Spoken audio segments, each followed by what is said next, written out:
This is the final single talk of this conference, or better say, solo talk of this conference. After that, we're going to have a panel, and the speakers are getting ready with a beer for the panel. Yeah, so it's going to be a very, very productive panel. But before that, I am really, really happy that on this stage again comes the representative of the best city of the universe. Yes, it is called Plovdiv. He came all, who's from Plovdiv? Applause. The best city of the universe, yay. Yes, exactly. And I'm really happy that Stefan is not only like doing great talks. He started from J Professionals as well. Second year in J Prime, so we make good speakers, as you know. But Stefan is also doing his academy, Hackerche. Yes? Yeah. Yes, he's teaching the new generation of next J Primers. Yes, so he is the one who is investing in our future. So, Stefan, warm welcome. We're happy to have you here. Okay. Thank you. Warm welcome. Hey, guys. So, just to confirm. Okay, so let's begin. So, couple of events ago, I just mentioned that I'm not going to speak about Kafka anymore. So, now the title is related to Kafka. Again. But we're going to speak not only about the Kafka, we are going to speak about the alternatives of Kafka. So why we want to do that? There is many reasons that the Kafka is not good fit. So we need to think when we use it. Don't just use it because nobody cares that it's Kafka or something else. You just need to do the job. And to do the job right, that is the most important things. What the right mean, we're going to discuss during the talk. So let's first introduce myself. So you can scan the QR code and go to LinkedIn, connect with me. Currently, I'm working as a software architect in Trading 212.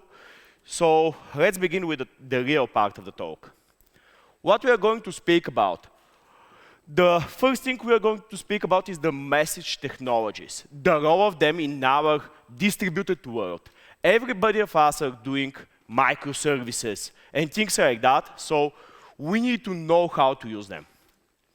I hope we will see. And after that, we are going to speak about Kafka.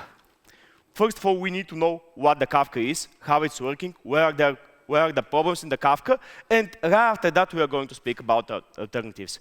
Please raise your hand if you're using Kafka in production. Okay, how many of you guys are facing production problems with Kafka? Okay, how many of you guys solved out production problems? Oh, okay, it sounds good.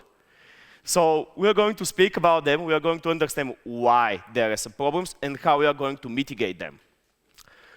Right after that, we are going to speak about the alternatives. So we are going to discuss different technologies that are doing almost the same job with a different way.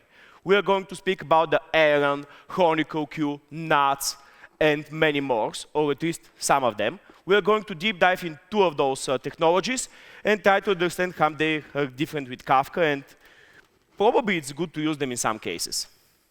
After that, we are going to deep dive in their technologies, their architectures, and try to think about their performance. And at the end, we are going to try to do some kind of real-world examples, benchmarks, use cases, and see their differences. And after that, probably some kind of decision framework about the technologies and try to map them with our use cases. So let's start. When there is some messaging, we need to care about durability, throughput, availability, latency. Those are the most important things when we start working with the messaging. So why we need to care about them? So latency, everybody wants to get data fast.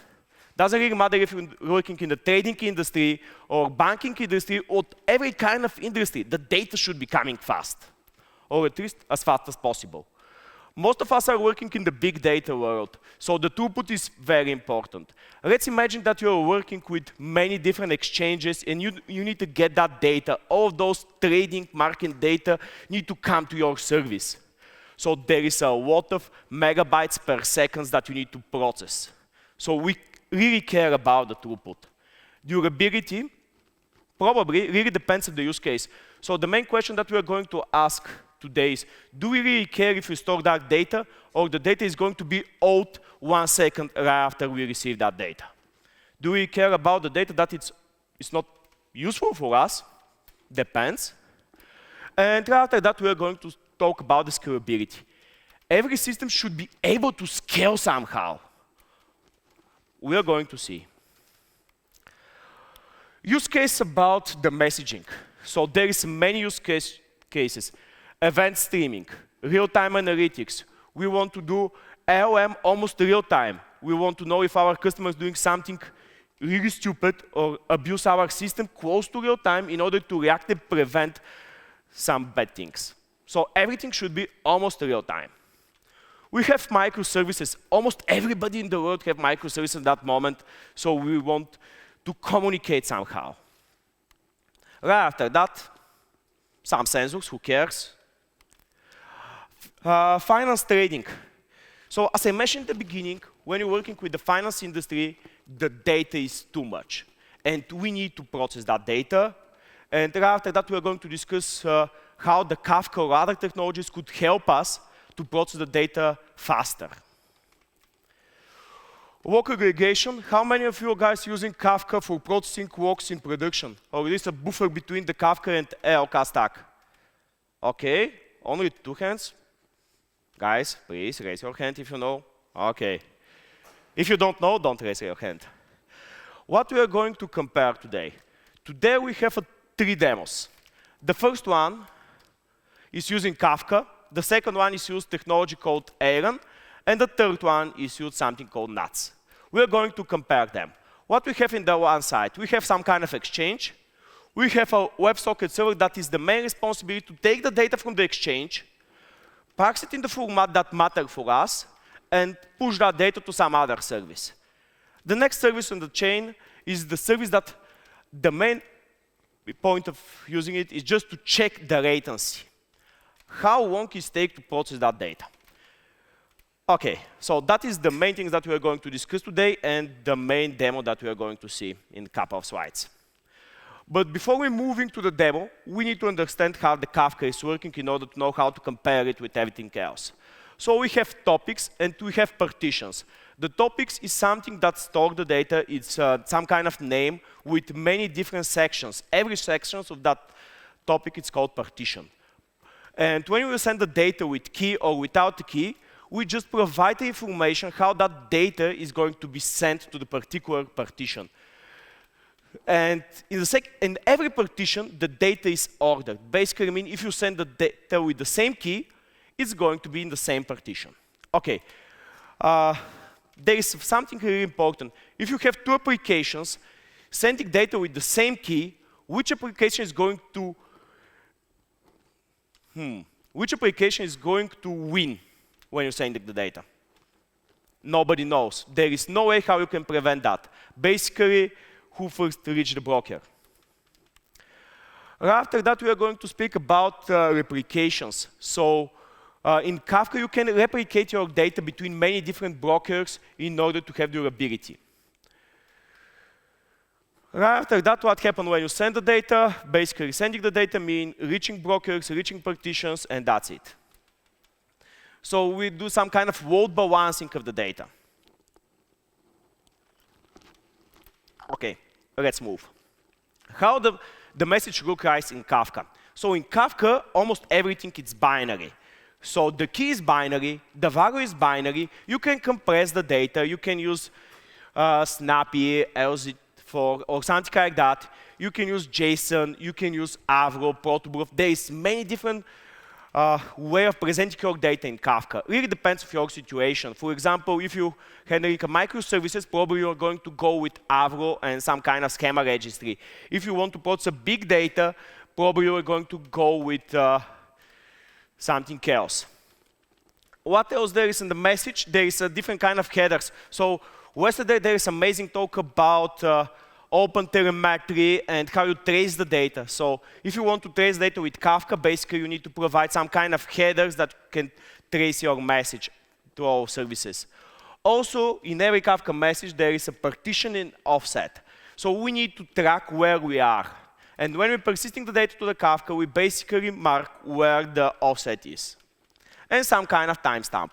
There is two ways how to provide that timestamp. The first one is producer to add the timestamp to the message, and the second one is to broker to add the timestamp. It really depends on the use case. What else? We have a consumer groups. We can divide the partitions per consumers, and every consumer could pick one or more partitions. So, and basically that is the way how we distribute the data. As you can see here, we're basically scaling based on the partitions. Let's imagine that there is a limit of partitions. How many of you are using MSK in AWS? AWS, MSK? Okay, only one, two. Okay, do you know that there is a limit of number of partitions? So you cannot go up of that limit. If you go up of that limit, basically your application is not gonna work. So you're not going to send the messages, everything is crashed, and there is a downtime. So we are kind of limit based on that. Let's move. When we're speaking about the messaging system, something really important is the delivery. So if there is any kind of delivery, the first one is no delivery, no guarantee, nothing else. Why? Because we are sending a message, and when we consume the message, we are marking the destination. We just send that message to somebody else to do some kind of work. But in the same way, asynchronous, we are sending the offset as well. So we really don't know that if the message is processed or not. We can lose the data. We can do some kind of bad things if you're working in the finance industry. So there is no guarantee. The next one is as most ones.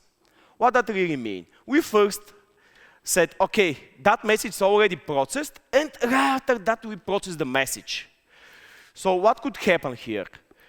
We can just lose the data, because we already marked the data that it should be processed, but it's not. Probably, we will see. At least once, there is a risk of duplications, but we can implement some kind of duplication in our end. For example, we can use Kafka streams and do some kind of duplication in our end. It's amazing, it's working, it's fast. So there is a way how you can handle that. If you want to get exactly ones, we can use the Kafka transactions, Kafka streams with the exactly one semantic. There is a many different way how we can get that with Kafka as well. Let's move. How the Kafka is working. When you send a message to the Kafka, there is a couple of steps that happen. The first one, Kafka receives the message, serialize the data, write data to the disk, probably replicate the data if that is required or not, and return back acknowledge based on the producer. Probably the producer don't care if the data is delivered or not, or could care if the reader at least accept the data, or if all the replicas that are configured accept the data. So when you send the message, you just basically mean persist the message to the disk, because the Kafka is walk system. Put everything inside the walk. OK, what happened when we start consuming the data? We are not consuming the data from the producer, but we are consuming the data from the Kafka. Basically, this means that we are reading the data from the disk. And when the request from consumer comes to the broker, there is a couple of operations that happens. The first one is the consumer requests the data from the topic. Right after that, the broker identifies the consumer group, identify where is the offset, and based on that offset, find the log file in the file system and return that data back to the consumer. This basically means that there is a couple of steps before the data goes back to the consumer. OK, why I'm spending so much time for discussing that?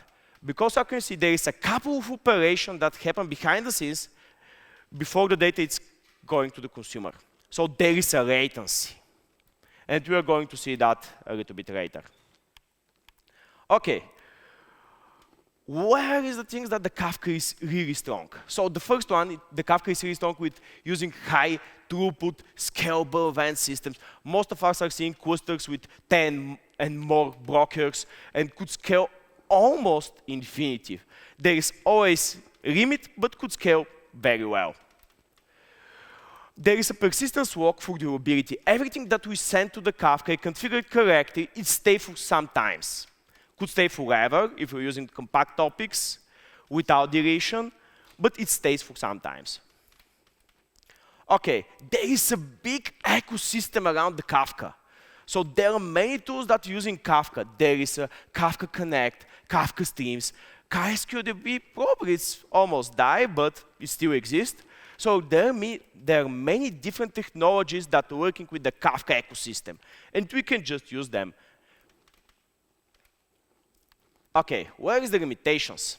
So when we're using Kafka for low latency use cases, there is a milliseconds time frame between the messages consumed by the consumer.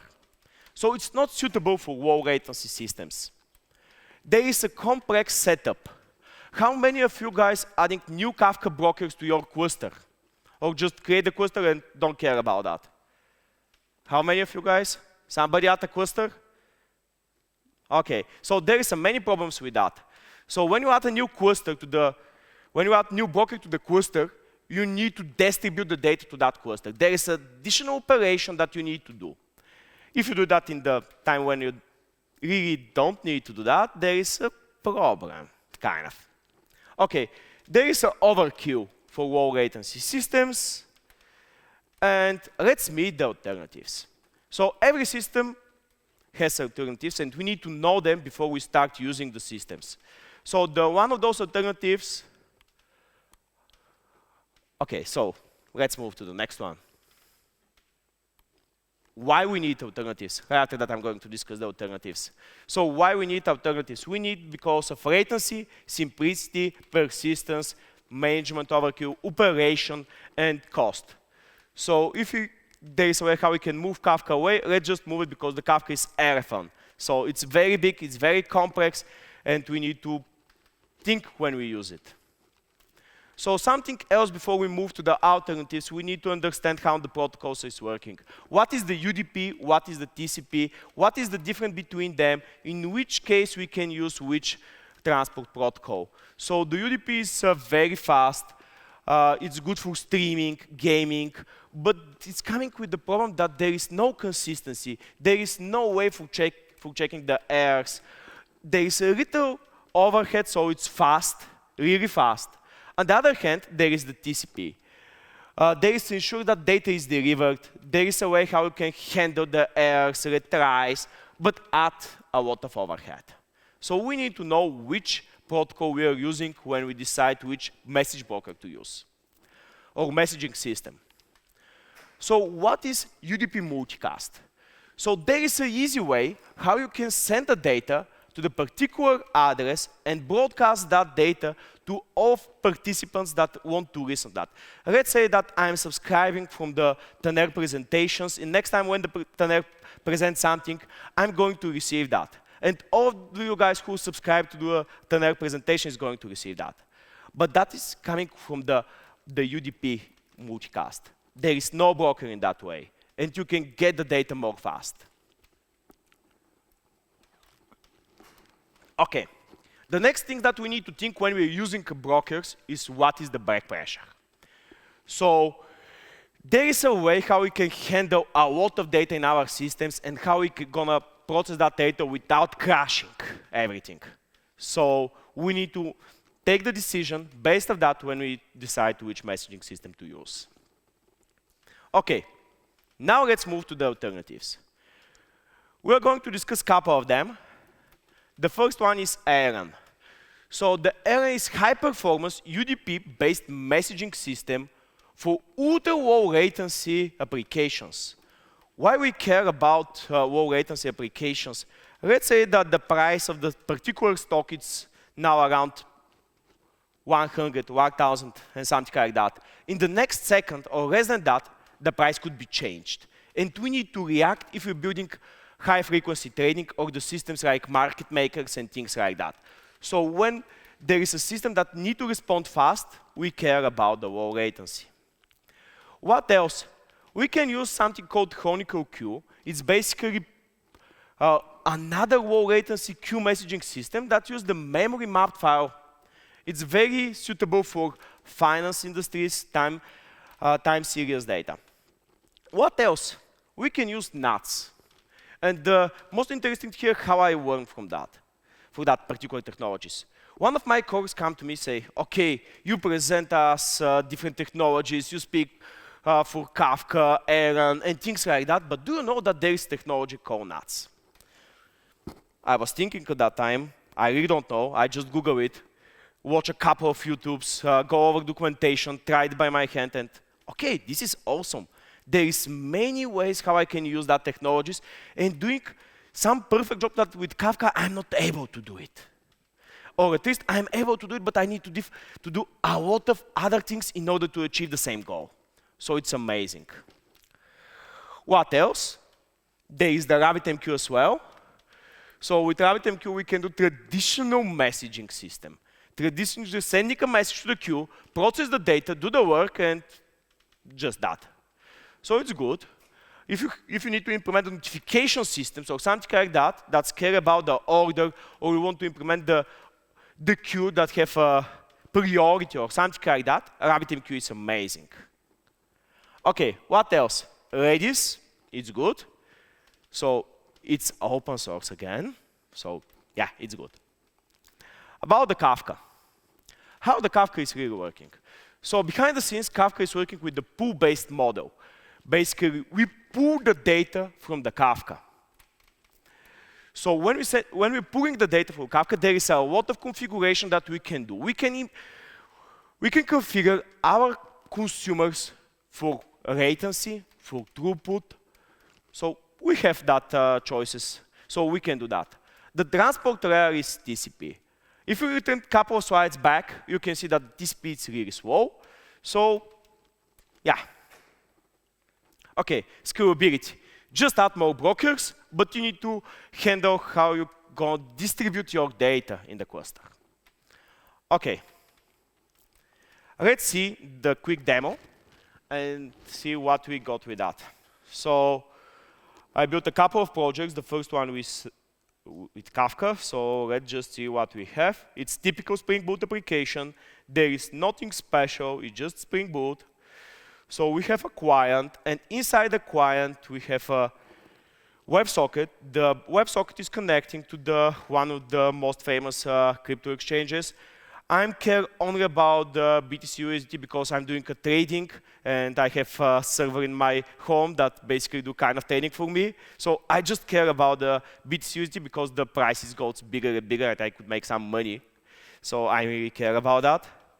So what I did after that, I have some micrometer and get the data from the exchange, parse that data to some object at some kind of nanotime, because I really want to track the latency.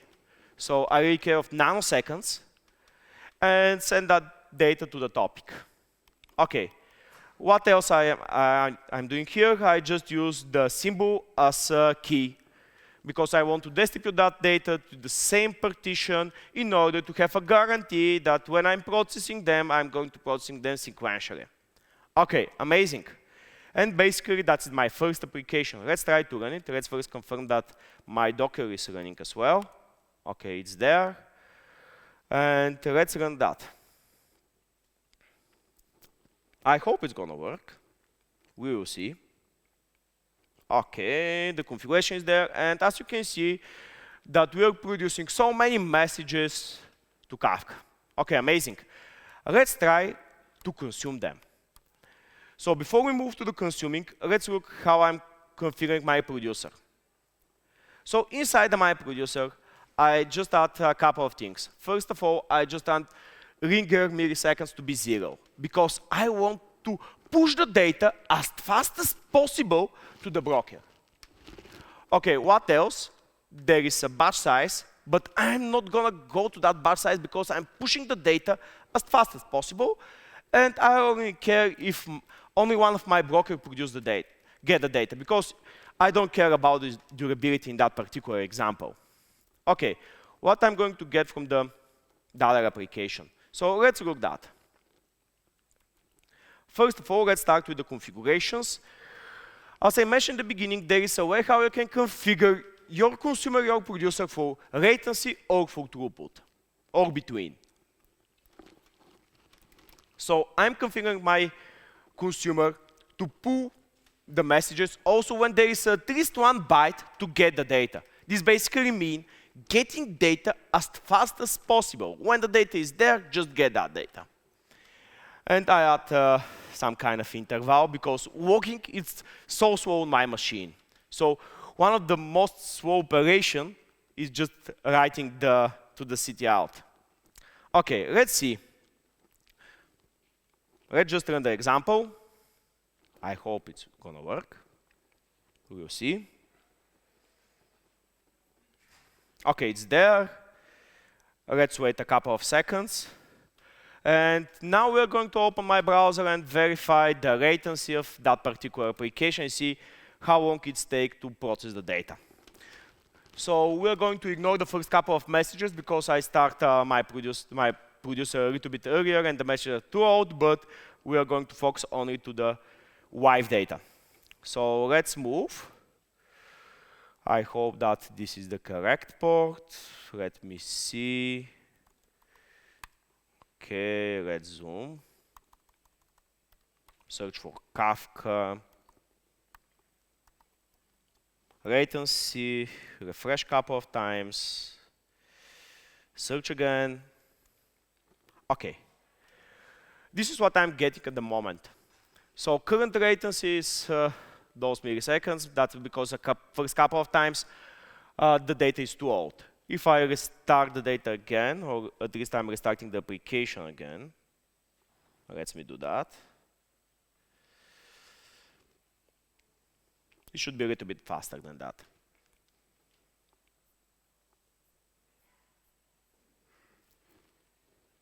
Okay, it's running around 5 or 6 milliseconds most of the time. So it's kind of good, but we need to take care that this is running on my local machine. There is no network hops and things like that. But the still data persists to the disk. Okay, let's move.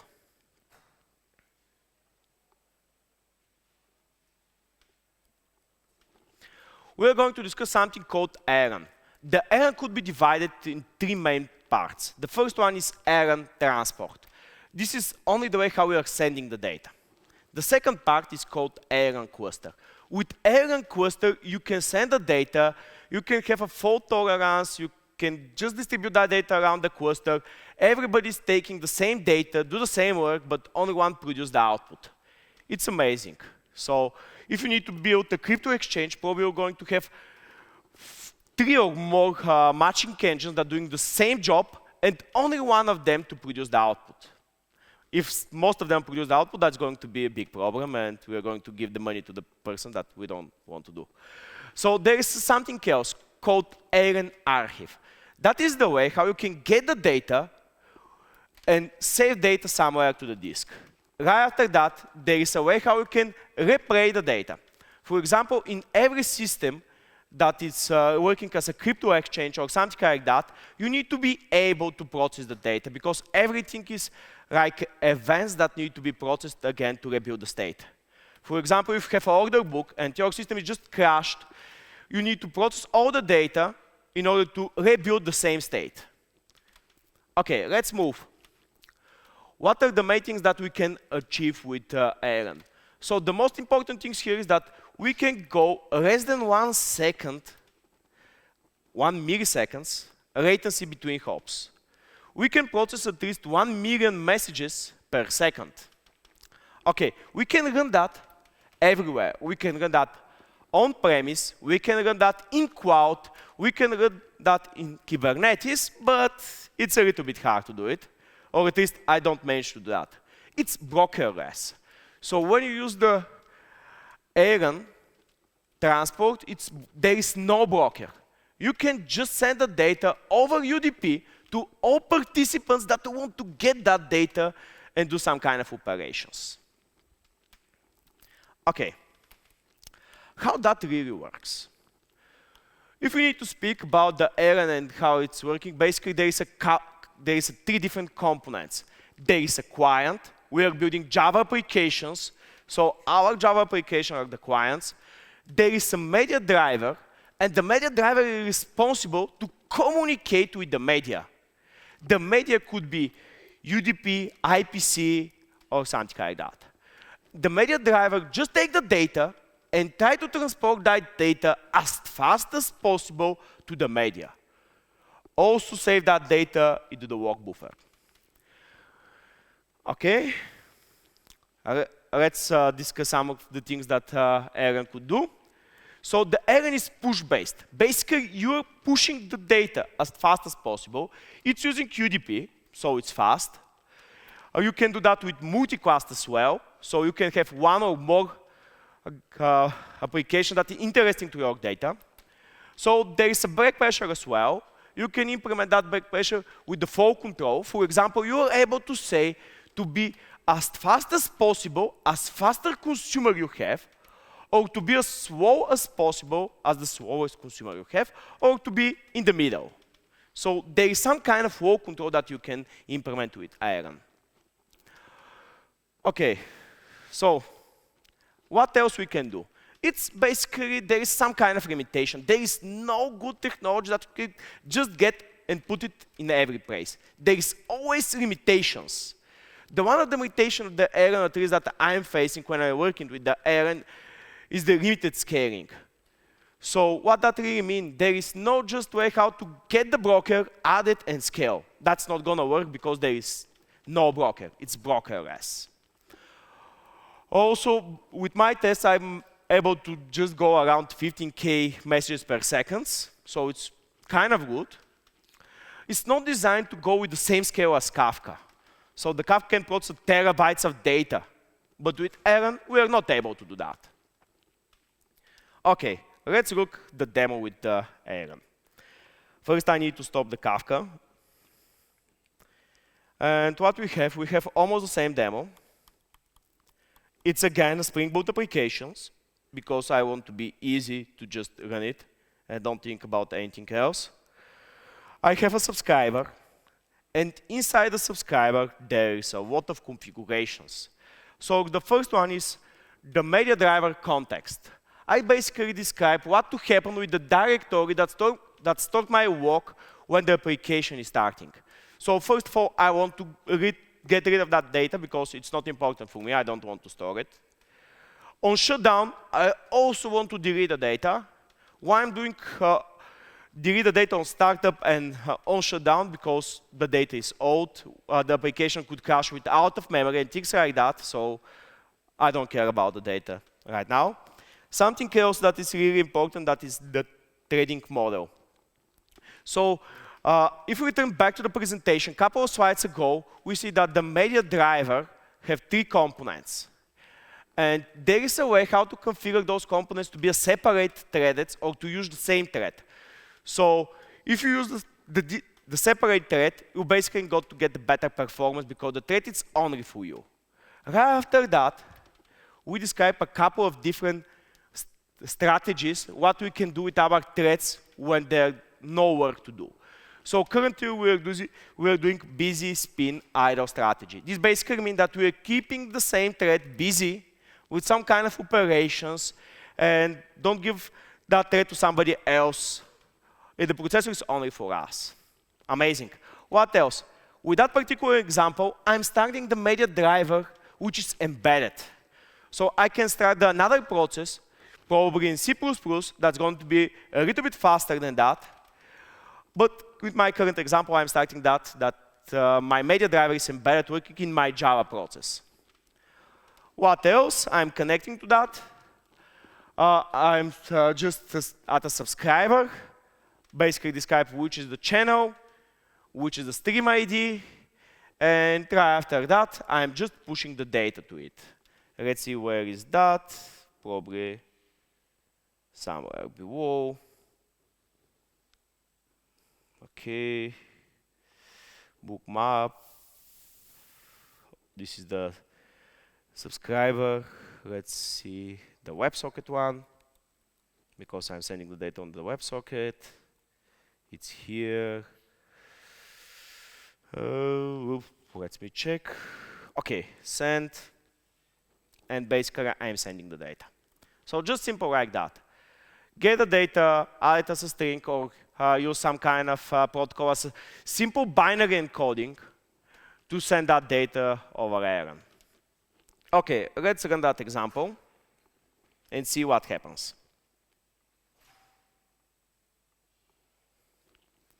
OK, I hope it's going to subscribe to Binance. We are already publishing some book updates. Let's move to the subscriber one. Let's run application and see what happens. As you can see here, we're processing data much faster. It's less than 1 millisecond. And please take care that this is running on my machine. If you want to get faster, we can run on other big machines. We can go with a different process because this is currently running as embedded mode. Let's try to see the data inside the browser, just to confirm the results. Probably the port is the wrong one. Oh, OK. We are not able to do that at the moment. But as you can see here, it's pretty fast. OK, let's move. What else we are going to discuss? We are going to discuss about nuts. First time when I heard that is, OK, probably it's not going to be used by all of my cases. But when I deep dive in that, it's amazing. One of the things that we are going to discuss is about the way of communicate. How many of you are trying to do request reply over Kafka? Somebody? Request reply over Kafka? OK, last week I did something like that. It's pretty terrible. So we can do that with nuts. What the nuts can give us? Basically, they managed to divide that in 2 different projects. The first one is called Core Nuts. It's basically just a messaging system. It's not like Kafka, because there is no partitions, there is no topics, there is a subject. We're going to discuss about subjects a little bit later, but there is just a subject. And there is another project called Jetstream that adds durability. So if you care about durability, you can use the Jetstream. If you don't care about durability, you just want the messaging getting to your data and basically storing for some times inside the core nuts, you can just use the core nuts. So you have that flexibility. In Kafka, you don't. But here, you have. OK, the backpressure.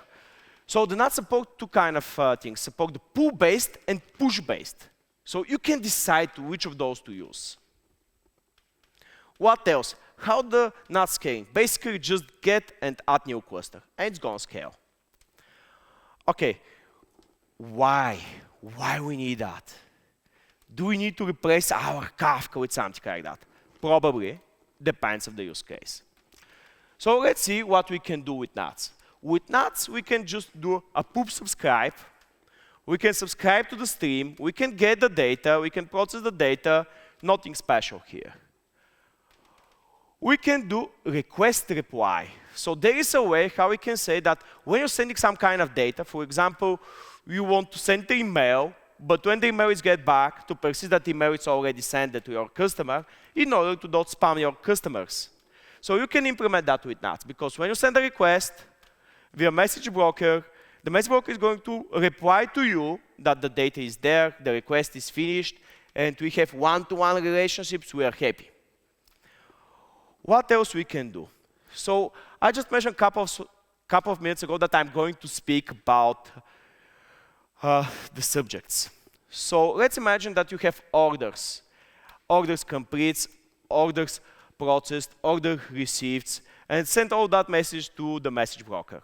Right after that, there is a way how you can say, OK, I care only about that subject, or that part of the subject. For example, if you care about all, you can say orders.asterisk, and you're going to get all of the data. If you care about only the orders received, you can do that as well. If you care about all of them, you can subscribe to everything and get all of the data. You have a control to use pull, push, depends on your case. If you're using a monitoring or something like that, probably you're going to use push. If you have the other service that could pull your data, probably you're going to pull. You have that flexibility. We don't have that with Kafka. And let's see the demo. Is that going to be the same simple as Kafka? Probably. We are going to see. OK. let's move to the example.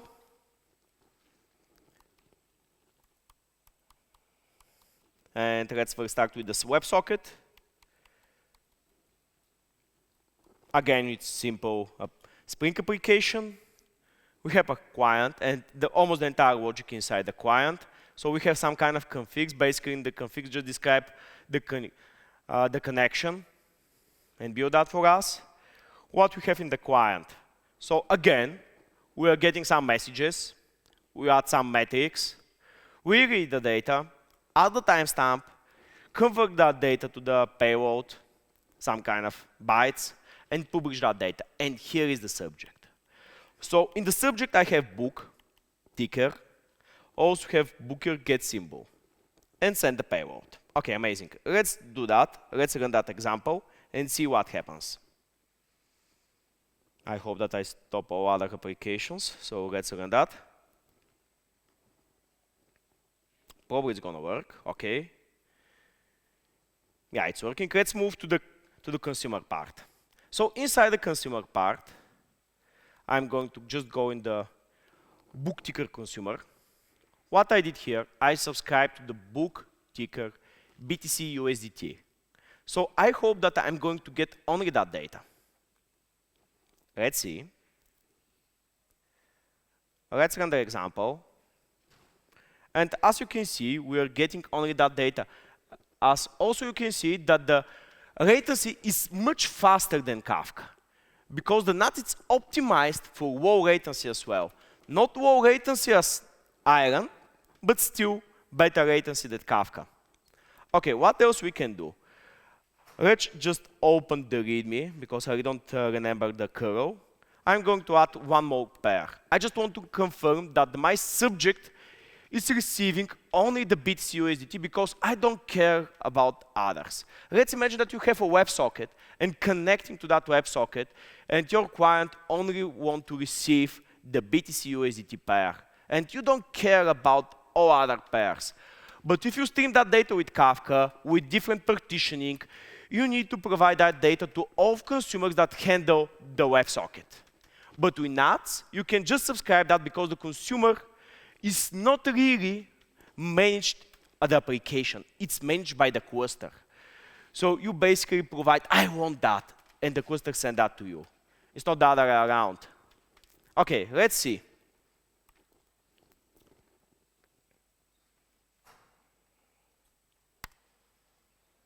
OK, it seems that it's subscribed. Let's see if that's going to work. OK, now let's scroll. Now we have two pairs, but on the other side, we just consume the BTC. Let's change the consumer to get all the data, because let's say I'm caring about the Ethereum as well. The price is good, the market is good. Let's see. OK, where is that? A little bit down. Let's just get rid of that. OK, and try to restart the app. Now I hope that I'm going to get all the data. Let's see.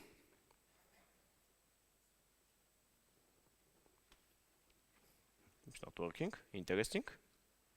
Did I start the correct app? Probably. Let me just restart that as well.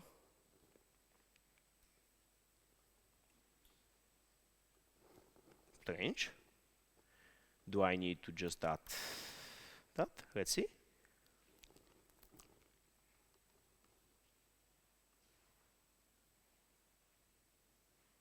OK, now it's working. Let's try one more time to add the Ethereum pair.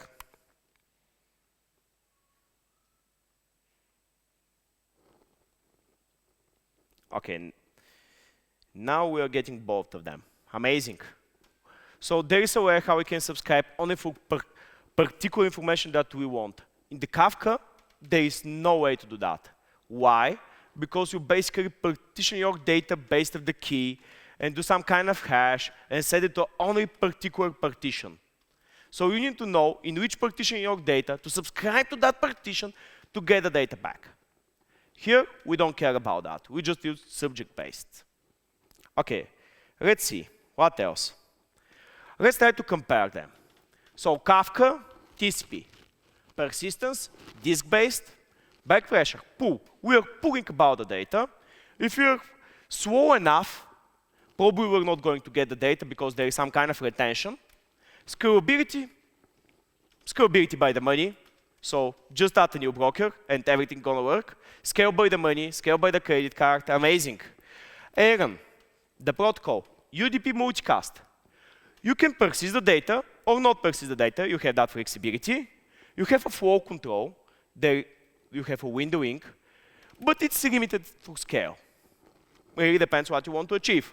So Chronicle Queue, file mapped, disk-based, producer-driven, because you send the data. There is no other way how you can handle the backpressure, at least I don't know. And it's single node. With NATs, it's still TCP. You have optional persistence, so you can enable it or disable it based on your case. You have adaptive flow control. Basically, you can say, give me the data that is 1 minute old or something like that. You have a control. In Kafka, you can just say, OK, I want that particular message on that particular position, basically using offsets. You can just add more brokers, so it's again scaled by the money. So amazing. Let's move. Key differences. TCP versus UDP. So Aeron is UDP, everything else is TCP. Persistence. One of them get the persistence, other don't. Pull was a push-based and flow control. So amazing. Use cases. Now we need to think about the use cases. So when to use those technologies? For example, when you have a market data and you care about the speed, probably the Kafka is not good. When you have a lot of walks, terabyte of walks, because you're deploying many different clusters, Kafka is good. When you have a data streaming, you want to do analytics almost real time, there is a way how you can do that with Kafka, Flink, and all the entire ecosystems. When you have a monitoring, alarms, you want to learn from your data and things like that, the Kafka is an amazing choice. When you want to get the data from your database with some kind of Debezium adapter and things like that, and stream that data to the data lake, do analysis later, Kafka, amazing. When you want to do something else, like migrating one system to another, Kafka is a very good choice. But there is other ways when the Kafka is not a good choice. If you have typical request, reply, or just some kind of queue that is a really queue, not an event system, so it's not good. OK, Aeron. When we use Aeron when there is a high-frequency trading, we care less than 1 milliseconds. We use the Aeron for real-time gaming. When you want to play with somebody, and it's close to real time, because if there is a 1 millisecond later, somebody can kill you in the game, so it's not good. Happens a couple of times to me at least, because I'm not a good player. Chronicle Queue. We can use the Chronicle Queue in the finance systems when we want to stare the data. There is audit trails and things like that. Time series. We can monitor our system with Chronicle Queue. Deterministics. This is really important in the matching engines, because if you execute your order in the same way, you need to go in the same state. What about NATs? You can use NATs with the microservices. You can use NATs with the Internet of Things. It's lightweight. It's less cheaper than Kafka if you need to compare the infrastructure. So my suggestion to try it. Probably you're not going to adapt that as soon as possible, things like that, but it's really good. You need to know it when you decide from new project, do you need to use that? What else? Everything comes with the trade-offs. There is no single bullet that you can just get and use it. I tried that a couple of times. I failed, so please don't do that. Think about it. Discuss about the trade-offs with your colleagues. Come to your architect. Speak about your problems. Not your personal problems, your working problems only, please. Most of the architects, I don't care about the personal problems. At least I don't care about the personal problems. So I care about all the technical problems. Speak with your architect, discuss that, and decide what to do. So the trade-offs could be durability versus latency. As I mentioned in the market data, we don't care about the data that is too old. But we are caring to processing that data as fast as possible. In the scalability, probably we care about scalability versus simplicity. So the Aeron is most simple than Kafka. Okay, ecosystem. Probably the best ecosystem that I ever see in my life is Kafka. So there is many things that you can just get, use. Amazing. Operational overhead. Probably all of you know that the Zookeeper is deprecated, but still used in most of the production environments. So there is some kind of overhead for most of the ops guys. Turning, you need to configure it to work correctly. For example, there is an amazing article that describes how to change your disk in order to be fast enough. So you can try to change the disk system to go better performance. Nuts, simple setup, Jetstream, add some complexity, but not so much as Kafka. Okay, not sure what to do. Now we are come to the most important things, decision framework. Try to put ourselves in the place when we can decide which technologies to use. Okay, need high throughput and durability, Kafka, data pipelines. Need ultra low latency, less than 1 milliseconds, Aeron, trading, Chronicle Queue. Don't go with Kafka if you need low latency. You can achieve with low latency with Kafka, but there is a price. The price is the money that you need to pay to your cloud providers. Okay, need lightweight pub-sub microservices. Nuts, do it.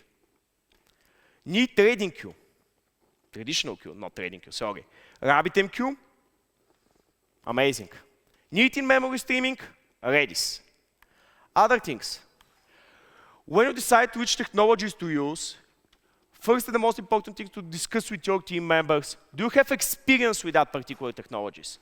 So there is no way how you can just go there and say, okay, from this day, we are going to change our language from Java to Kotlin. That's not gonna work. Please don't do that. So there is no way how you can just go to some meetings and say, okay, let's remove Kafka.